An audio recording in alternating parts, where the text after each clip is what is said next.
Bismillahirrahmanirrahim. Assalamualaikum warahmatullahi wabarakatuh. Alhamdulillahi rabbil alamin, wal 'aqibatu lil muttaqin, wa la 'udwana illa 'alal zalimin. Wassalatu wassalamu ala asyrafil anbiya'i wal mursalin sayyidina Muhammadin wa ala alihi wa ashabihi ajma'in. Qala rabbi shrah li sadri wa yassir li amri wahlul 'uqdatam min lisani yafqahu qawli. Qalu subhanaka la ilma lana illa ma 'allamtana innaka antal 'alimul hakim. Qala Allah ta'ala fi kitabihil 'aziz, a'udzu billahi minasyaitonir rajim. Qul in kuntum tuhibbuna Allah fattabi'uni yuhibbukumullah wa yaghfir lakum dhunubakum wallahu ghafurur rahim. Qala ta'ala aidan wasta'inu bis-sabri was-salah wa innaha lakabiratun illa 'alal khashi'in. Subhanallahul 'azim. Alhamdulillah, syukur kepada Allah Subhanahu wa taala kerana dengan izinnya dapat sama-sama kita bertemu sekali lagi, alhamdulillah, untuk kita meneruskan pengajian bahasa Arab ibadah insya-Allah.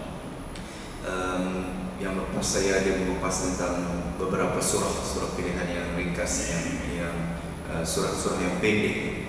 Tapi bila saya tuan-tuan ada beli buku saya tu kan, yang baru-baru ni, yang itu ada satu topik yang saya kena sentuh juga, iaitu di awal buku itu berkaitan dengan azan.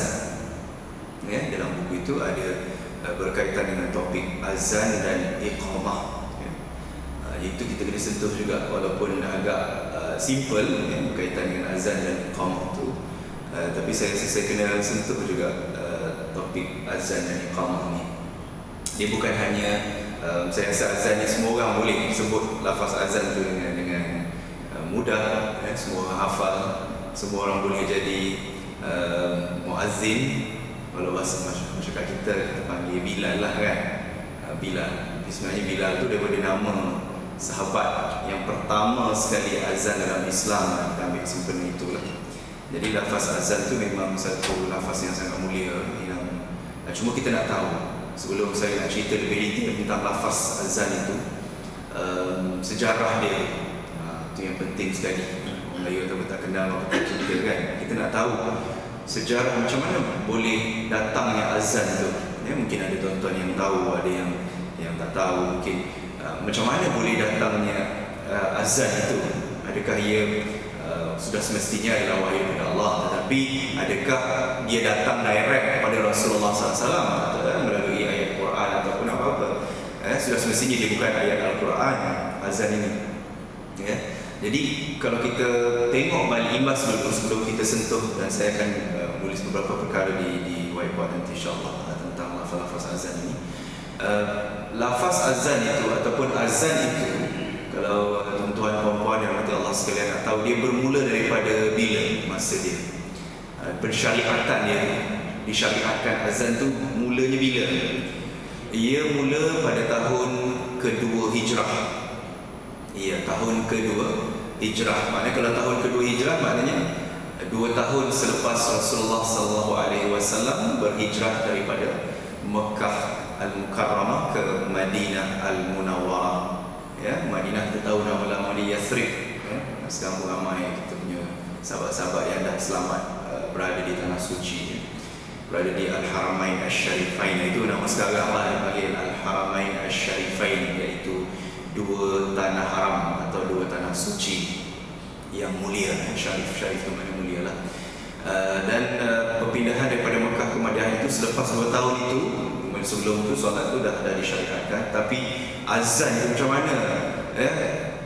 Pada zaman itu Rasulullah SAW timbullah juga dilema dia, macam mana cara nak memanggil ataupun nak memberitahu pada orang-orang Islam pada ketika itu, umat Islam yang baru berjinak-jinak untuk beribadah dan sebagainya. Jadi memerlukan satu apa dipanggil sebagai motivation lah kan, nak menggalakkan, encouragement, nak menggalakkan dia untuk memberitahu dia waktu azan dan sebagainya. Kalau orang yang dah mahir tak ada masalah. Kalau sekarang kita tak masalah, kita tengok jam kita tahu dah, masih ada digital apa semua, pukul berapa tepat dia punya time dia. Tetapi kalau zaman dulu kita tak ada jam, kita hanya bergantung pada matahari, bergantung pada terbenam dan sebagainya kan. Jadi ialah mungkin tak semua orang yang mahir tentang tengok waktu bila masuk dan sebagainya. Dan dulu tak ada mikrofon, tak ada mic macam ni, pembesar suara mungkin jauh kita boleh dengar daripada sini section 13 azan mungkin masih lagi boleh didengar oleh jarak beberapa kilometer, mungkin kita boleh dengar lagi azan tu. Tapi zaman dulu kita tak ada mic, tak ada apa. Macam mana nak bagi tahu tu? Apa tanda-tanda nak bagi tahu masuknya waktu tu? Jadi Nabi SAW pada satu hari mengadakan satu mesyuarah, mengadakan satu perbincangan bersama dengan para sahabatnya. Kat situ pun kita nampak dah Rasulullah SAW ni, walaupun dia seorang yang hamba Allah yang cukup hebat, dia seorang Nabi, dia seorang Rasul, bukan seorang pengurusi masjid contohnya. Pengurusi masjid pun ada kuasa kan. Tapi ini Nabi, Rasul, tetapi masih lagi menggunakan sistem discussion, menggunakan sistem musyawarah, menggunakan sistem dalam bahasa Arab dipanggil al-istisyarah an-nabawiyah, prophetic consultation, ataupun perbincangan dalam bentuk beramai-ramai untuk dapatkan juga satu keputusan ataupun satu cadangan-cadangan daripada sahabat. Sebab di situ wahyu nampaknya tak ada wahyu yang turun untuk menceritakan bagaimana azan ke ataupun macam mana nak panggil orang sebagainya. Jadi Rasulullah SAW mengambil usaha dan ikhtiar untuk mengumpulkan para sahabatnya radhiyallahu alaihim ajma'in untuk bertanya tentang pendapat mereka, bagaimana cara untuk mengumpulkan atau cara nak memberitahu pada umat Islam ketika itu yang dah masuk waktu solat dan sebagainya. Jadi apabila mesyuarah itu diadakan, Rasulullah SAW minta pendapatlah daripada para sahabat. Jadi ada beberapa sahabat juga memberikan pendapat-pendapat mereka lah. Ada di kalangan sahabat ini memberi pendapat, antaranya dia kata kita kalau tengok waktu tu dah masuk waktu, kita naikkan bendera. Maknanya ada sahabat kata begitu, naikkan bendera lah. Macam kita ni lah kan, merdeka, baru habis merdeka kita naikkan bendera. Setiap premis kita naik bendera, tak naik bendera nanti lesen digantung. Jadi dikatakan naik bendera. Itu macam pelik jugalah kan, dapat tu lah. Tapi Rasulullah tidak menolak dia secara kasar. Rasulullah beritahu dengan cara yang baik, tak sesuai lah. Maknanya mungkin kalau kita sekarang zaman Rasulullah tak ada bangunan-bangunan yang tinggi, kita nak letak bendera mungkin berapa jarak saja yang kita boleh tengok, boleh nampak kan. Macam sekarang tak apa, kita ada bangunan tinggi, kita boleh letak bendera tinggi-tinggi itu, kita orang boleh nampak. Tapi zaman itu tak nampak, tak boleh nak nampak. Jadi mungkin cadangan itu tidak praktikal lah, tidak sesuai untuk dilaksanakan.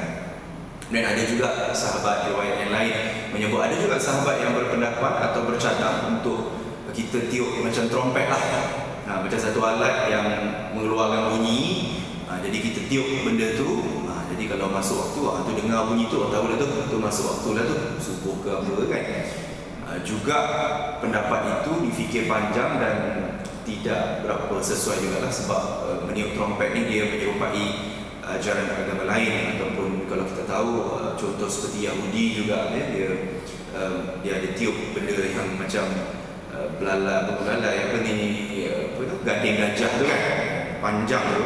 Jadi dia itu salah satu alat mereka dalam agama Yahudi. Jadi kita tak nak menimbulkan fitnah pula dalam Islam pula kan, nanti dia orang akan mempertikaikan kata Islam ni agama yang baru dan sebagainya, tapi masih lagi meniru ataupun mengikut adat agama yang lain.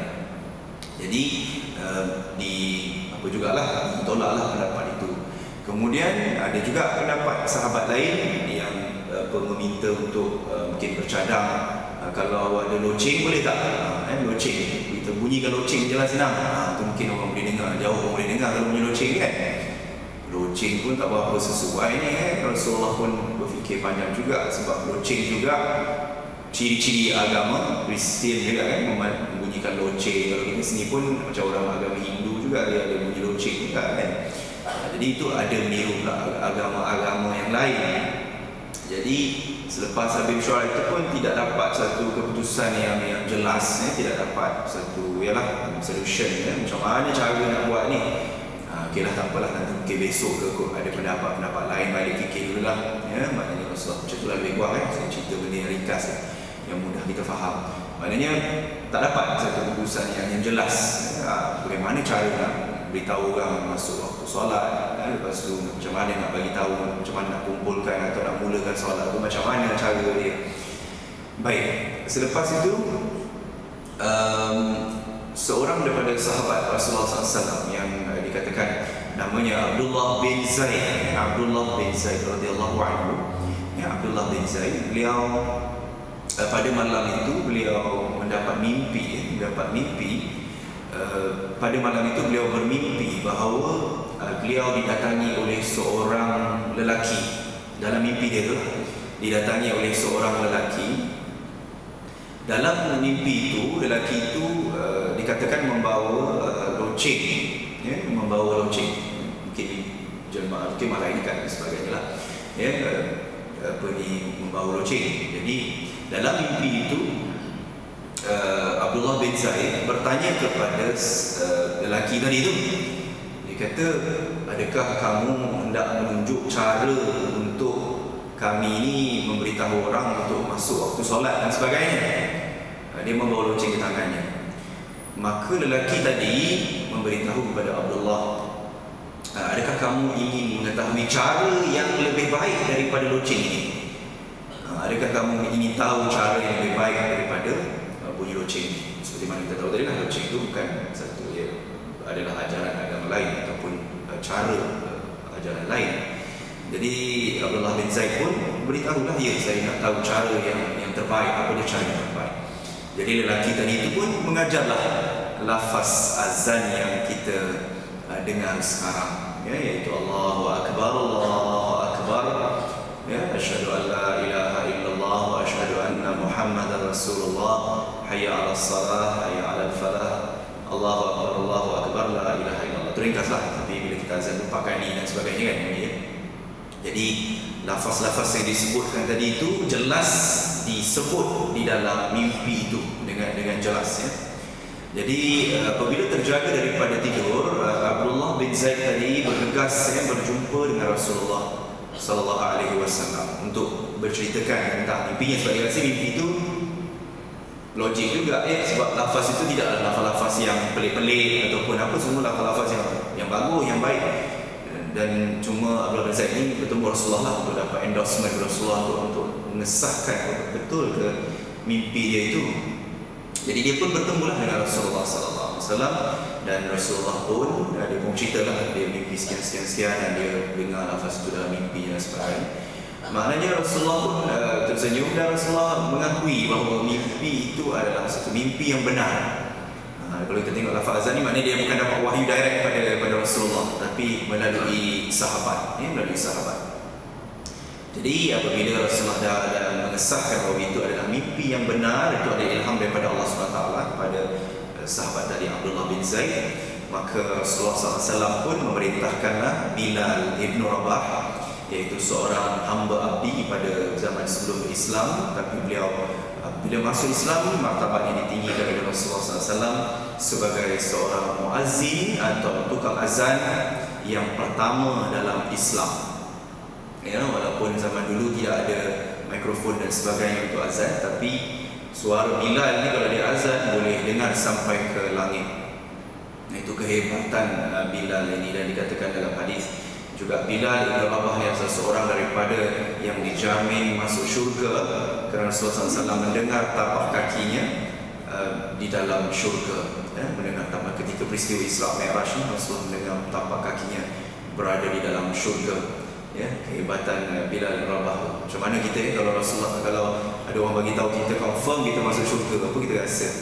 Ya, satu nikmat yang tak boleh dikatakan dengan kata-kata lah, ya. Itu kehebatan Bilal ibn Rabah. Itu pasal kita, masyarakat kita sekarang panggil nama Bilal itu adalah pengisi simbolik kepada tukang azan lah. Kalau ikutkan bahasa Arabnya muadzin, ya, muadzin, ya. Dan perkataan azan itu sendiri, ya, kalau saya boleh tulis di sini, perkataan azan ini dia berasal dari perkataan uzunun, ya. Uzun azan, ya. Uzunun azan. Baik. Uzunun azan ini apa dia punya makna sebenarnya? Mungkin ada tuan yang belajar bahasa Arab tahu dah, eh.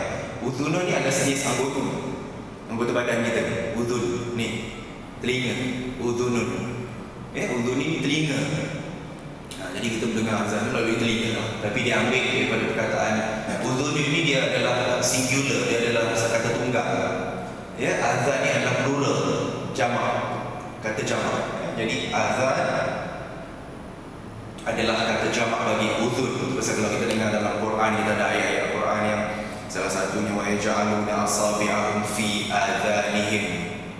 Ya, ayat yang mengatakan bahawa itu ayat itu cerita seorang kafir. Kafir ni kalau dia dengar apa-apa saja tentang Islam dan sebagainya, ya, walaupun bukan semua, tapi majoritinya apabila mendengar tentang Islam, mereka akan, pada zaman itu lah, zaman Quraisy tu kan, mereka akan wa yaj'aluna asabi'ahum, jari-jari mereka ni kalau boleh nak sumbat semua dalam telinga. Mereka tak nak dengar. Nak menunjukkan betapa degil ni kan. Dalam Quran tu disebut wa yaj'aluna asabi'ahum fi adhanihim.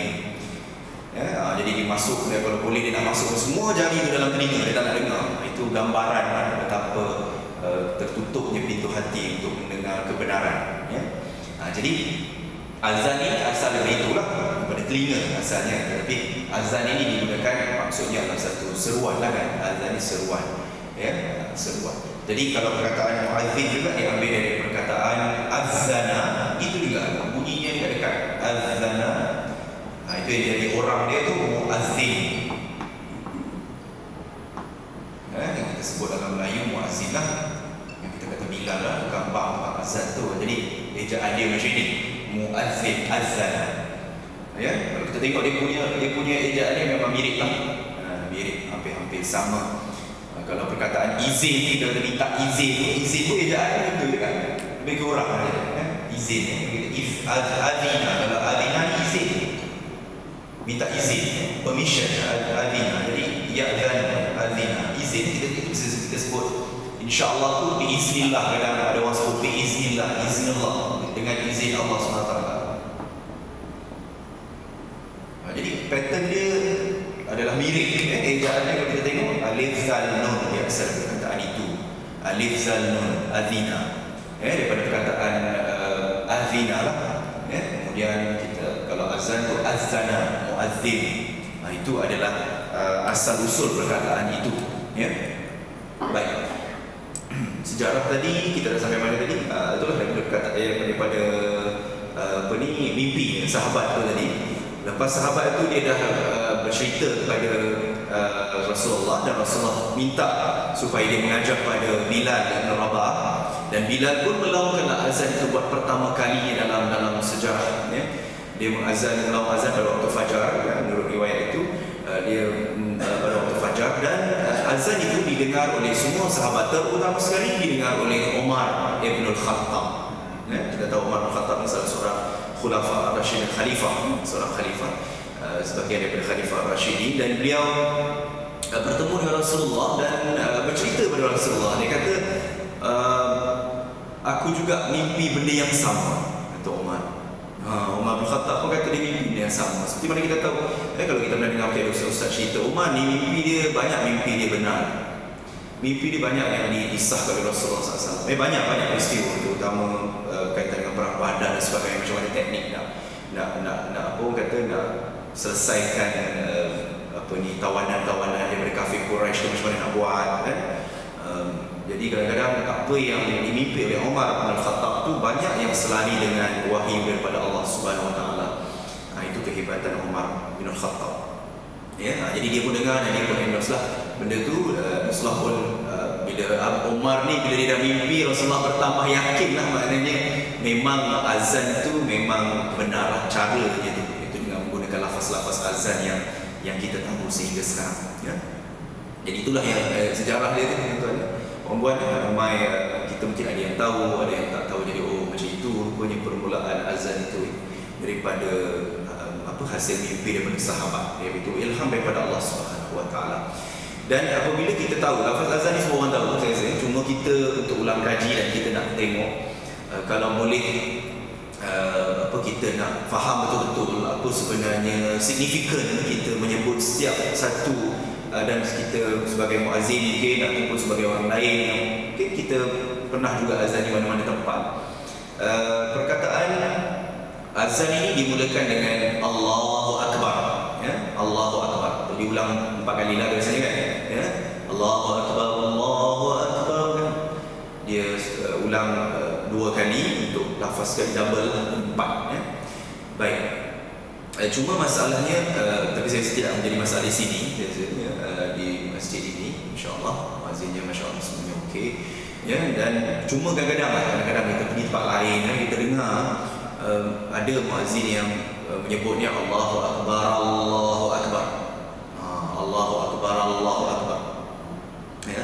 Azan ni walaupun dia bukan di dalam solat, ya, kita dah belajar banyak bab solat ni, ada yang sunat, ada yang bacaan rukun dan sebagainya. Azan ni dia memanglah di luar solat, jadi dia tidak ada efek pada solat kita, ya.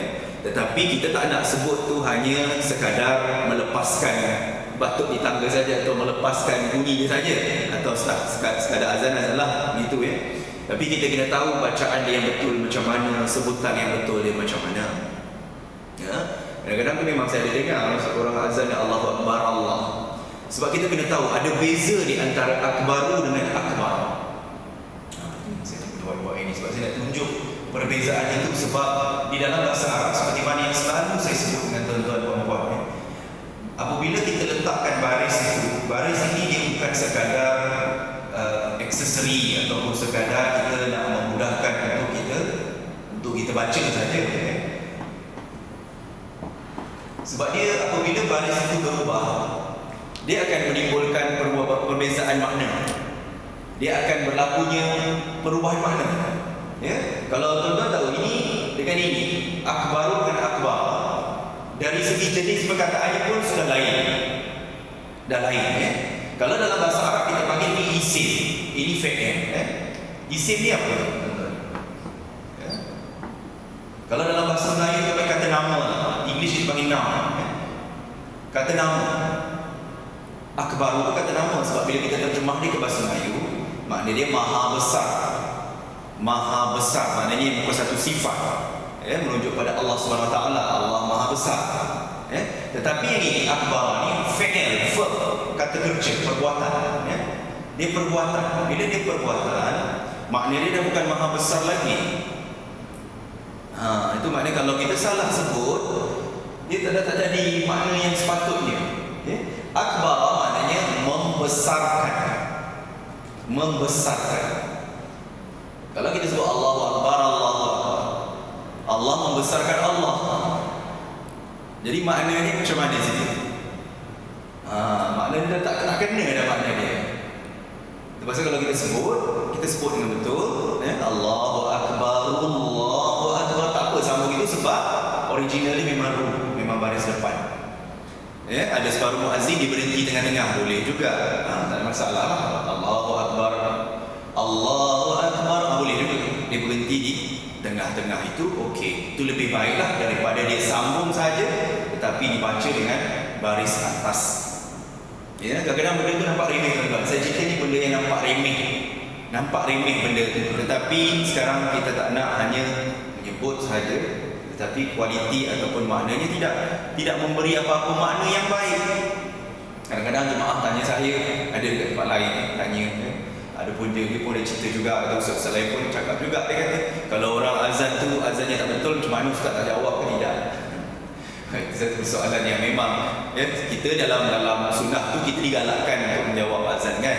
Itu satu perkara yang sangat baik kita jawab azan, tentu benda yang baik. Ya, tetapi itulah kalau dah salah sebut macam mana nak jawab ke tidak ya. Itu kalau ikut kami malah nak jawab macam mana kalau dah salah diam aja lah. Itu peranannya sebab itu kita alhamdulillah jaiz dan sebagainya selalu buat. Saya tahu ya ada kursus-kursus untuk imam, kursus-kursus untuk muazzin ya, tukang azan sebagainya itu dia ada buat. Itu masa sebelum dia orang nak jadi imam dan muazzin dan sebagainya mereka ada kursus mereka tersendiri ya, untuk diajarkan dan dapatkan tauliah dan sebagainya. Itu memang sangat-sangat penting sebab kita tak nak laum saja azan, semua orang boleh laum azan tapi ilmu untuk azan itu apa syarat-syarat muazzin apa dan sebagainya banyaklah benda cerita itu ya. Nak cerita itu memang panjang kita tak habis nanti. Nak cerita azan ni sebenarnya azan ni kalau azan 5 minit je tak sampai boleh 5 minit azan ni tapi nak mengupas dia punya satu-satu tu memang panjang lah. Tapi saya tak ambil masalah insyaAllah ya. Cuma saya nak tunjuk ini salah satu yang selalu kita dengar Kadang-kadang orang baca macam ni. Sebab ini fi'il, perbuatan. Bila perbuatan takkan kita kata Allah membesarkan dirinya macam mana. Memanglah dari segi logiknya Allah tu memanglah dia boleh buat apa saja kan. Tapi dari segi makna tu tidak sesuai untuk sebut begitu. Jadi kita kena sebut dia Allahu Akbar, Allahu Akbar. Itu penting ya. Dan yang kedua, selepas saja lafaz azan yang kedua ialah sebelum tu saya nak cerita maha besar tu alif, seperti mana kita tahu alif ini yang membawa makna maha. Ini maha. Ini besar. Ya, maknanya alif itu adalah lambang kepada makna paling ataupun maha. Sebab itu kita banyak ada nama dalam masyarakat kita yang mula dengan A ni, yang bentuknya hampir-hampir serupa. Contohnya mungkin ada nama anak tuan-tuan perempuan yang nama Ashraf contohnya. Itu juga makna paling. Kalau tadi macam kita start mukadimah nak tazkirah tadi, kita sebut alhamdulillah rabbil alamin wassalatu wassalamu ala ashrafil anbiya. Nampak Ashraf. Ashraf bin Akbar dia punya satu family, iaitu paling, maknanya dia maha. Cuma di dalam mukadimah kita sebut ashrafil anbiya mursalin, maknanya para nabi, para rasul yang paling mulia di kalangan para rasul, paling mulia itu adalah Nabi Muhammad sallallahu alaihi wasallam. Itu adalah ashraf. Akmal, mungkin ada nama orang Akmal. Akmal maknanya paling sempurna. Jadi pattern dia baris ni lebih kurang. Akbar, Akmal, Ashraf itu antara perkataan-perkataan yang digunakan sebagai tanda dalam bahasa Arab dipanggil sebagai isim tafdil, atau bahasa orang putih dipanggil superlatif lah. Superlatif yang ada EST. The biggest, smallest kan, kita belajar ini kita tak belajar itu. Cuma saya nak tunjuk bahasa Arab dia mula dengan alif saja. Dia mula dengan alif, dia akan membawa maksud paling ataupun maha. Tetapi dalam bahasa Melayu kita sebut maha ni boleh, tak ada masalah.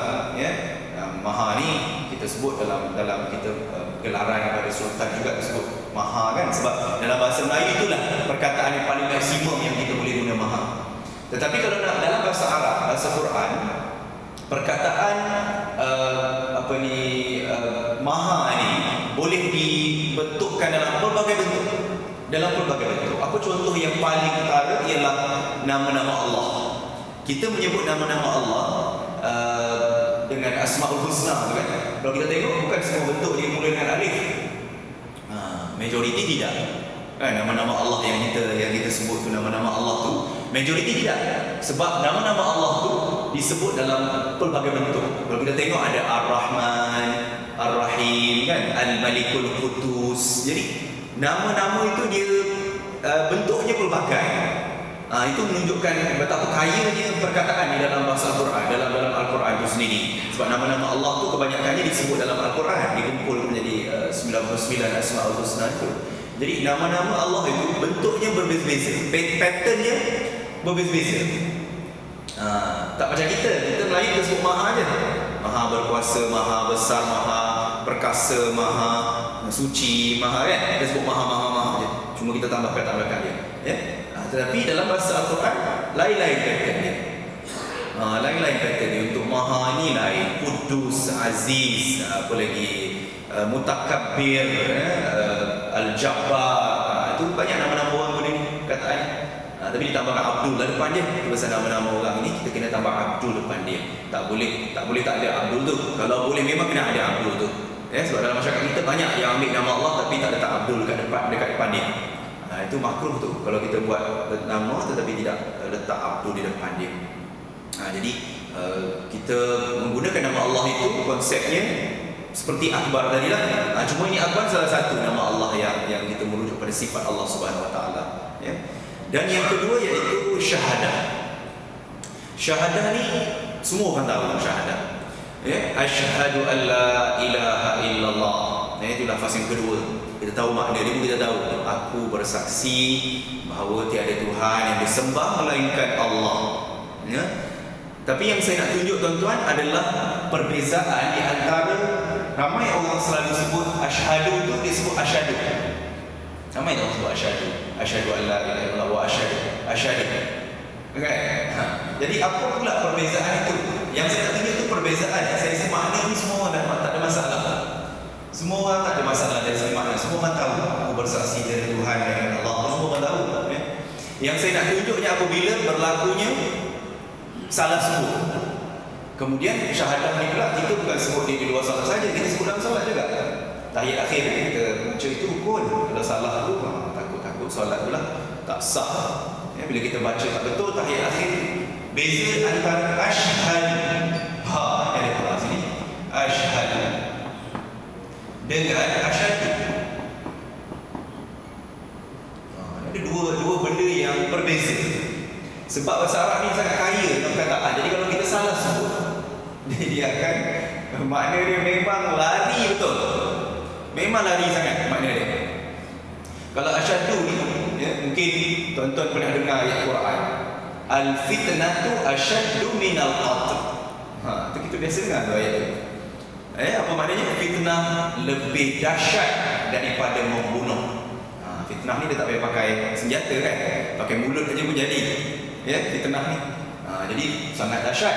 Dalam Quran Allah sebut fitnah lebih teruk daripada membunuh. Jadi apa makna asyaddu tadi tuan? Dapat detail dari situ tadi. Lebih dahsyat. Sedangkan makna yang kita nak ialah aku bersaksi. Adalah dua benda yang jauh maknanya. Dan ini kata kerja, verb, fi'il. Yang ini isim. Nampak? Dia boleh menukarkan jenis perkataan.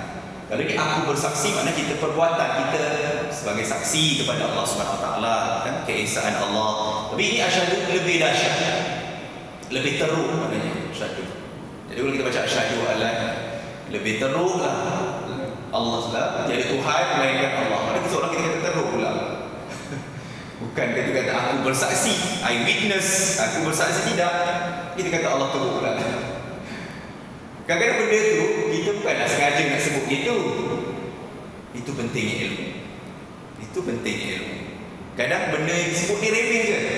Saya rasa ustaz lain lagi hebat mengajar kitab-kitab yang hebat-hebat. Saya tidak. Saya tak nak ajar kitab yang hebat-hebat tu bagi ustaz yang hebat. Saya ajar benda remeh macam ni, tapi remeh ni lah penting. Benda remeh ni penting. Itu pasal slot bahasa Arab ibadah ni bukanlah kita nak belajar bahasa Arab yang susah, tapi apa yang selalu kita sebut dalam solat itu kita betul. Itu yang kita nak quality assurance. Ada MQA dan sebagainya sekarang hidup kita di dunia kita ada MQA. Semua orang nak kejar quality. Tapi macam mana dengan quality assurance kita dalam solat kita? Dalam kita punya solat, kita sembah pada Allah, kalau tidak berkualiti dari segi bacaan, macam mana nak dapat berkah yang hebat? Macam mana nak dapat pahala-pahala yang berganda-ganda daripada Allah Subhanahu Wa Taala? Itu penting tak sih? Ya. Ayat tadi bahawa la ilaha illallah, semua orang tahulah, tiada Tuhan yang berhak disembah melainkan Allah. Illa, kena sebut betul juga. Sebab illa dengan ila adalah dua perkataan yang berbeza juga. Tapi ini mungkin jarang orang sebut salah. Cuma takut tersasul la ilaha illallah. Tak nak illallah. Sebab illa ini kecuali, melainkan, except, kecuali. Tapi ila itu maknanya ke ilal masjid, ke masjid. Ke satu kata sendi dalam bahasa Melayu, preposition dalam bahasa Melayu kita panggil ke. Dalam bahasa Arab contoh ana azhabu ilal masjid, saya pergi ke masjid. Jadi ila ni maknanya ke, bukan kecuali. Nampak dia punya perbezaan. Dia sebut la ilaha illallah, maknanya tiada Tuhan kepada Allah. Macam mana tuan-tuan? Memang kita jarang sebut salah ni, tapi sekurang-kurangnya kalau kita tahu beza ni, bila kita dengar orang baca salah, kita boleh tegur. La ilaha illallah, bukan ilallah, bukan ilallah. Kan? Okay, kita nak ajar kawan-kawan kita, sahabat-sahabat kita yang baru berjinak-jinak dengan Islam, atau orang nak masuk Islam contohnya. Jadi kita nak ajar mereka syahadah. Jadi kita yakinlah bila nak ajar tu tak adalah saya nak cari Pak Imam aja. Imam pun sibuk juga nak cari AJK masjid ya. Bila kita nak mengislamkan orang, dalam kabut cari AJK masjid. Ya, dalam kabut kata yang paling mudah hantar ke JAIS je lah. Nak masuk Islam kan. Hantar ke JAIS saja. Jangan macam tu. Orang ni kalau dia dah berubah masuk Islam, kita bagi dia mengucap dulu. Bagi dia mengucap dulu, bagi selamat kat akidah dia dulu. Lepas tu prosedur kita teruskan. Jangan dia tak apa. Awak tadi kan, IC orang dulu, ambil gambar dulu, pergi. Kan buat dia tak sempat kan macam mana. Ya. Jangan kita remehkan prosedur tu. Prosedur tu kita kena buat. Tapi kalau dia dah bersemangat masuk Islam, biar dia mengucap dia. Sebab ini prosedur dengan Allah SWT.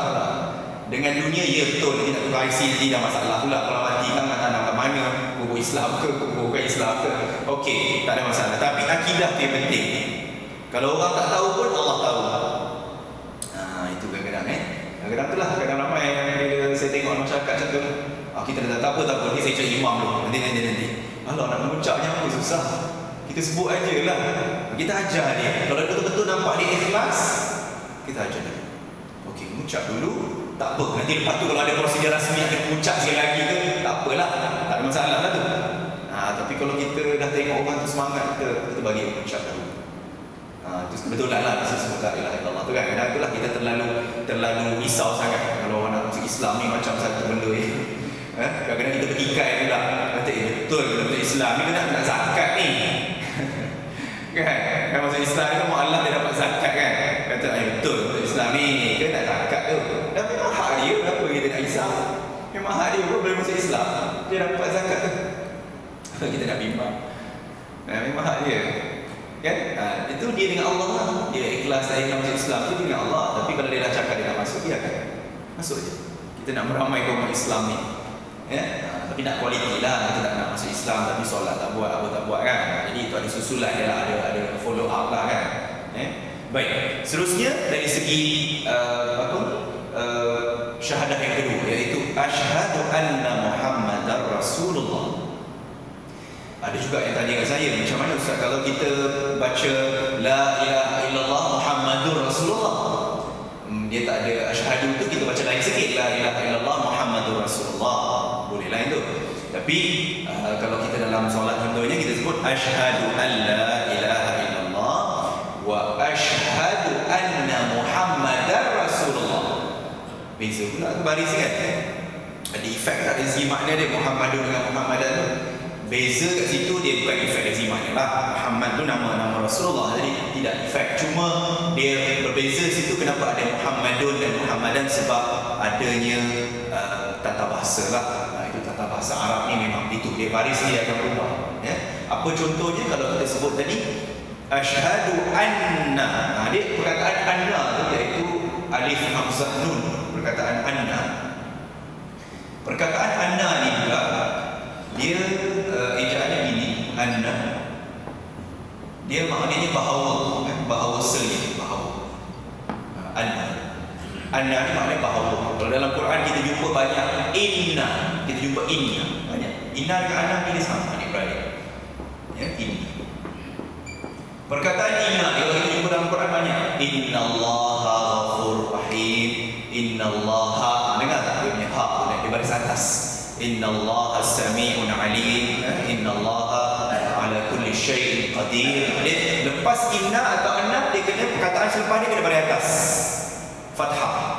Itu pasal kita sebut syahadat asyhadu anna Muhammadar Rasulullah. Dia bukan asyhadu anna Muhammadur Rasulullah. Jadi itu perbezaan yang kita kena tahu. Bila ada anna, dia akan jadi baris atas. Muhammadar Rasulullah. Rasulullah tak salah. Rasulullah macam biasa baris depan. Dan kalau tak ada anna, dia jadi Muhammadur Rasulullah. La ilaha illallah Muhammadur Rasulullah. Itu memang baris-baris ni ada kaitan dengan grammar, ada kaitan dengan tata bahasa nahwu, bagi bahasa Arab nahwu, ada kaitan dengan itu. Jadi itu perubahan kita kena fahamlah. Dan seterusnya hayya 'alas salat. Hayya 'alas salat, marilah menuju kejayaan. Ada orang boleh terjemah marilah merebut kemenangan, hayya 'alas salat. Hayya tu tuan-tuan, kalau tuan-tuan nak tahu hayya ni memang makna dia marilah, ataupun kita dalam Melayu sebut paling mudah jom kita solat. Solat macam tu lah makna hayya 'alas salat. Tapi hayya ni dia punya specialnya hayya. Perkataan hayya dia punya keistimewaan. Perkataan hayya ni Dia secara zahir hayya ni dia merupakan satu kata nama dipanggil. Dalam bahasa Arab dipanggil isim. Satu kata nama, satu noun, kata nama. Tetapi dalam masa sama makna dia itu adalah satu perbuatan. Dipanggil dalam bahasa Arab isim fi'il, iaitu satu nama tetapi maknanya berbentuk perbuatan. Kalau kita terjemah makna tadi marilah, maknanya kita mengajak kan, kita mengajak. Tapi perkataan itu sebenarnya noun, tapi isi kandungan makna dia adalah perbuatan, mengajak. Ini memang satu keistimewaan dalam bahasa Quran saja, bahasa Arab saja ada ni. Apa contoh yang selalu kita sebut? Perbandingan. Selalu hari-hari kita solat kita sebut waladhdallin. Lepas waladhdallin kita sebut amin. Itu salah satu pattern yang sama. Kalau kita dengar amin tu bunyi nama orang, amin. Bunyi nama orang. Tapi apa makna dia? Amin. Bila kita baca doa, amin. Doa kunut kita baca, amin. Kita pun aminkan imam baca. Apa makna amin? Perkenankanlah permintaan kami, kan? Perkenankanlah permohonan kami. Nampak? Dia punya bentuk amin tu macam nama orang. Macam nama orang. Tapi meaning dia, makna dia, maksud dia adalah perbuatan. Iaitu kita minta pada Allah supaya perkenankan doa kita. Nampak? Itu kisah bahasa Quran. Tak ada dalam bahasa lain. Tak ada dalam bahasa lain. Bahasa Quran saja ada ni. Dia two in one. Itu cantik bahasa Quran. Jadi bila sebut hayya, ini merupakan satu, seperti mana saya sebut adalah zahirnya merupakan nama, tapi isi kandungan adalah perbuatan. Ala, hayya ala. Apa makna ala? Ala ni dia adalah, makna sebenar ala adalah atas. Ala ni maknanya atas, ya? Tetapi kenapa bila kita tengok terjemahan dia tak ada pula marilah atas solat.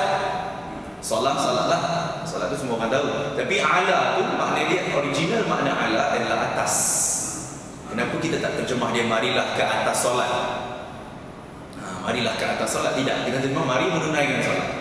Kalau tuan-tuan nak tahu, ala ni walaupun makna dia atas, tapi kalau digunakan dalam bahasa Al-Quran dalam bentuk perbuatan, bermakna perbuatan tersebut adalah suatu yang compulsory, suatu yang wajib dibuat. Itu pasal itu hayya 'alas solat. Apa yang wajib itu? Solat. Dia merupakan satu responsibility kita, satu tanggungjawab kita untuk membuat benda tu. Itu yang pentingnya ada ala kat situ. Maknanya solat itu merupakan suatu kewajipan yang perlu dilakukan. Walaupun dia merupakan satu ajakan, marilah kita menunaikan solat. Tapi itu satu ajakan yang wajib kita sahut panggilan itu. Itu merupakan satu yang wajib. Bila dalam bahasa Al-Quran ni kalau ada ala tu maknanya memang satu yang wajib. Satu yang wajib. Ya, kita buat. Itu signifikan perkataan tu. Kemudian perkataan seterusnya hayya 'alal falah. Hayya saya dah terang tadi, ala pun saya dah terang, satu benda yang perlu kita buat, wajib. Falah seperti mana kita tahu, falah adalah maknanya kejayaan, ya? Kemenangan. Falah ni dalam Quran banyak kan ayat Quran yang popular, qad aflahal mu'minun. Sesungguhnya berjayalah orang-orang yang beriman. Al-aflah. Kita baca alif lam mim dzalikal kitabul la raiba fihi, ujung sekali ayat kelima tu ada ulaika humul muflihun. Betul tak? Maknanya mereka adalah orang-orang yang berjaya. Jadi falah itu memang maknanya berjaya. Tapi sini berjaya bukan berjaya hanya kita faham berjaya dan pendek short term saja di dunia saja, tidak. Falah ni kejayaan besok di akhirat. Sebab kalau orang yang jaga solatnya, bila akhirat besok, kejayaan yang dia dapat ialah syurga Allah Subhanahu wa ta'ala. Itu yang penting. Maknanya salat dengan falah. Tapi berbeza ejaannya tuan-tuan. Falah dia menggunakan ha pedas. Ya, itu beza tu kita kena faham. Cuma saya nak tunjuk jangan tersalah sebut, tapi memang jarang orang salah sebut ni. Macam bunyi habis. Baik. Al-falah ini maknanya kejayaan, sukses, kejayaan, ya. Tetapi kalau kita ejaan sama juga. Tapi tak ada lah orang sebut ni, tapi takut ada.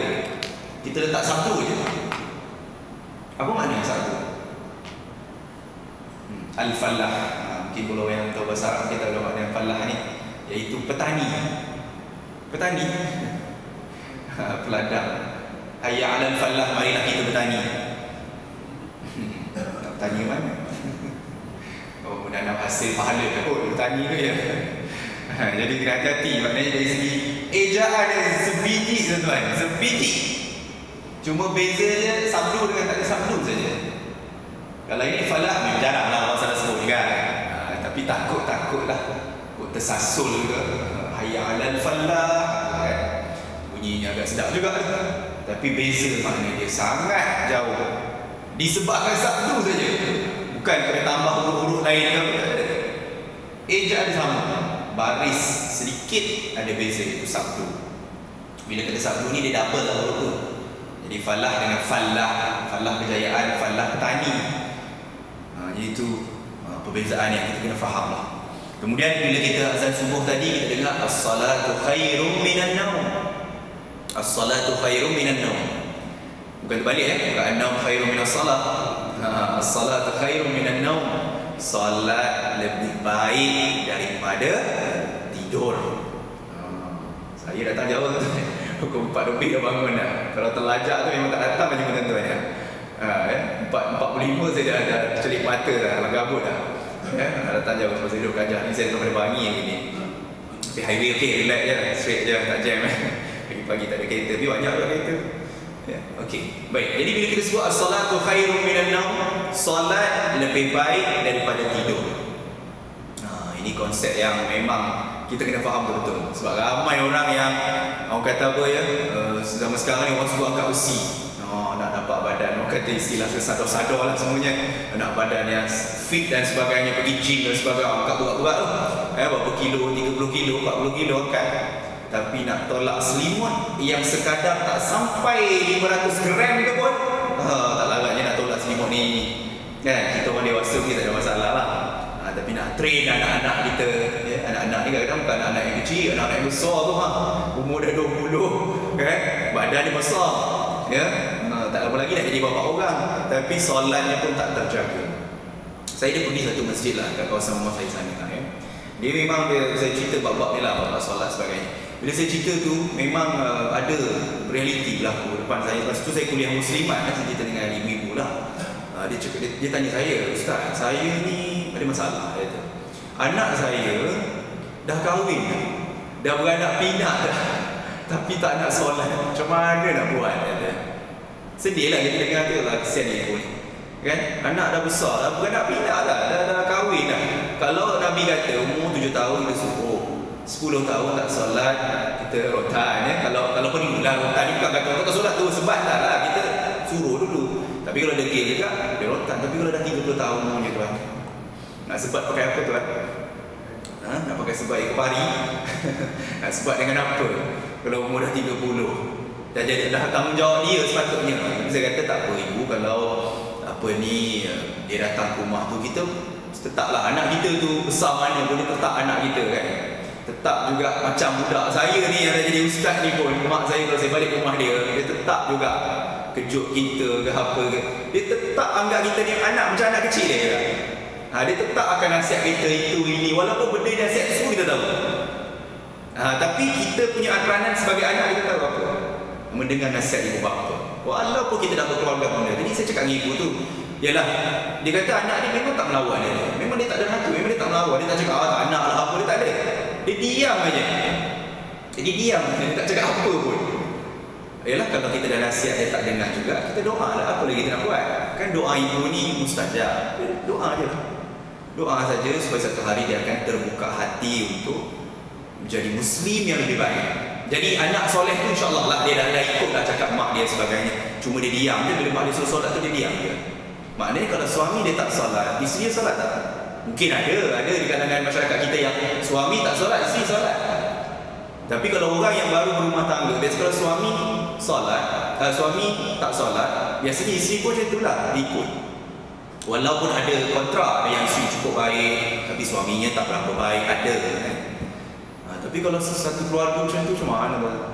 Kita nak bina keluarga ni bukan keluarga di dunia saja, nak senang di dunia saja, akhirat besok macam mana?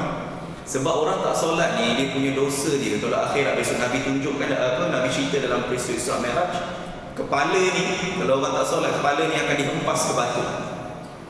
Akhirat besok, siapa tak solat, hempah batu, pecah berderai, cantum balik, pecah balik, cantum balik. Nauzubillah. Kita selamat ku anfusakum wa ahlikum nar. Peliharalah diri kita, diri kamu semua dan keluarga kamu semua daripada azab api neraka. Itu kita nak jaga sangat keluarga. Saya kepada anak-anak, saya nak sama-sama kita mendidik keluarga kita daripada kecil. Kita kena jaga bab-bab ni. Ya, itulah kita nak tadi, as-salatu khairun minan naum. Salat lebih baik daripada tidur. Kemudian ditutup dengan Allahu Akbar, Allahu Akbar. Yang ditutup lagi dengan lafaz yang begitu mulia, takbir, cerita tentang kebesaran Allah. Ditutup dengan keesaan Allah Subhanahu wa taala, la ilaha illallah, menunjukkan bahawa bila kita solat itu memang itulah, tak ada tujuan lain lagi dah. Bukan nak menunjuk ke orang kita solat berjemaah ke masjid ni, bukan nak menunjuk ke orang nak kata kita hebat, tidak. Itu semua adalah tanggungjawab kita. Dan satu lagi akhir, sebelum saya akhiri tazkirah ini, lafaz iqamah semua sama. Saya nak cerita satu saja, iaitu qad qamatis salat. Qad qamatis salat, tuan-tuan, ya. Mungkin tak apa-apa bagus saya ya. Tak apa. Saya tunjuk dekat sini. Kalau boleh ulang kaji lah gitu kan. Kaji kalau siapa tak dapat nanti boleh dapat lagi ya. Baik, qad qamatis salat.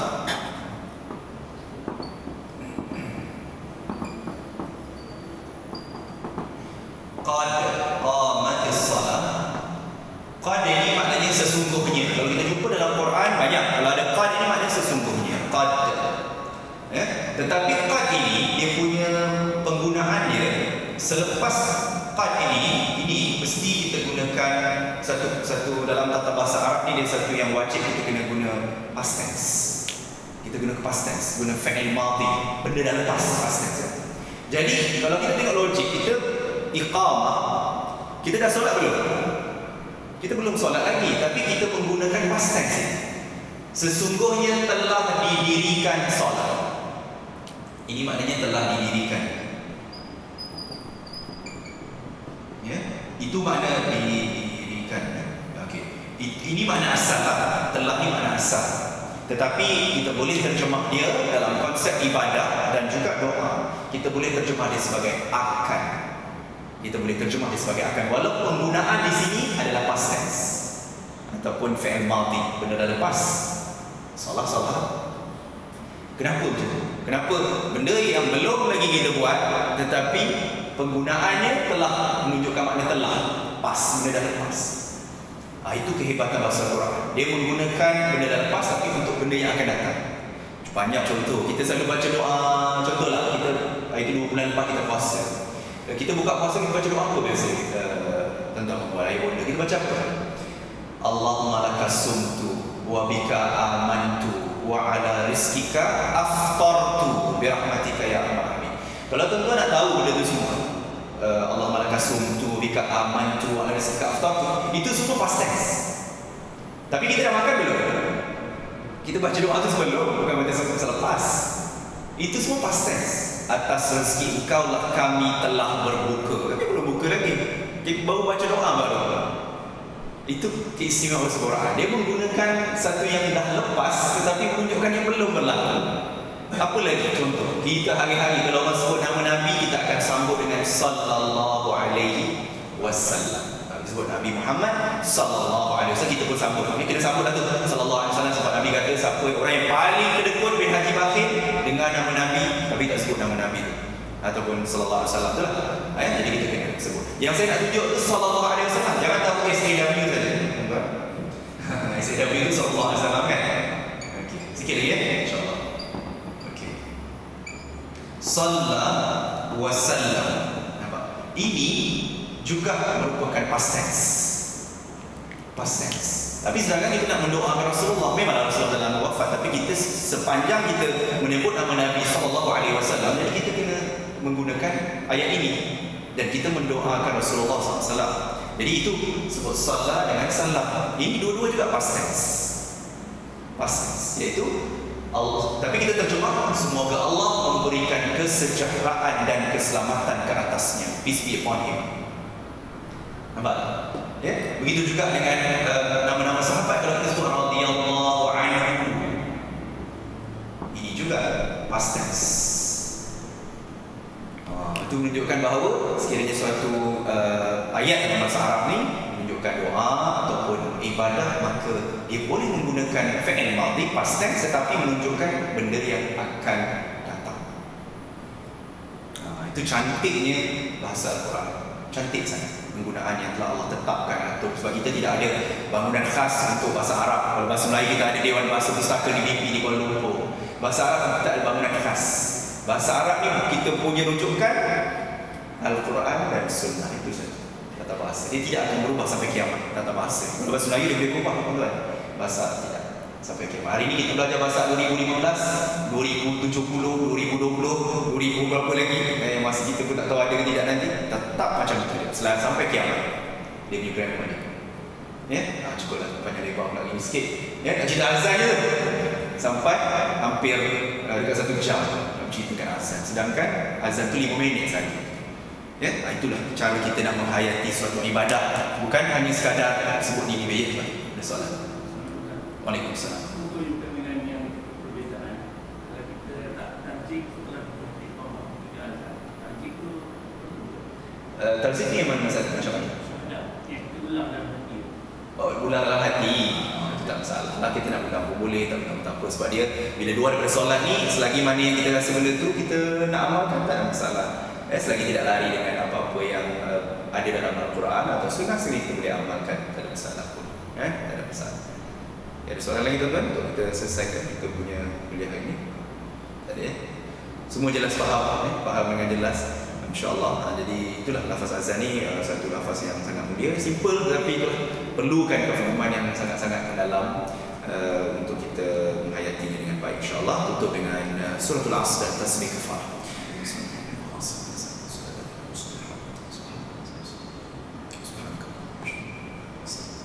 أعوذ بالله من الشيطان الرجيم بسم الله الرحمن الرحيم الحمد لله رب العالمين والصلاة والسلام على أشرف المرسلين وصحبه أجمعين اللهم فهمنا في الدين وعلمنا التأويل ربنا آتنا في الدنيا حسنة وفي الآخرة حسنة وقنا عذاب النار وصلى الله على سيدنا محمد وعلى آله وسلم والحمد لله رب العالمين والسلام عليكم ورحمة الله وبركاته. Kalau tuan-tuan ada dapat buku yang mana belum dapat, ini adalah buku dia yang saya ceritakan tentang solat tadi, insya-Allah.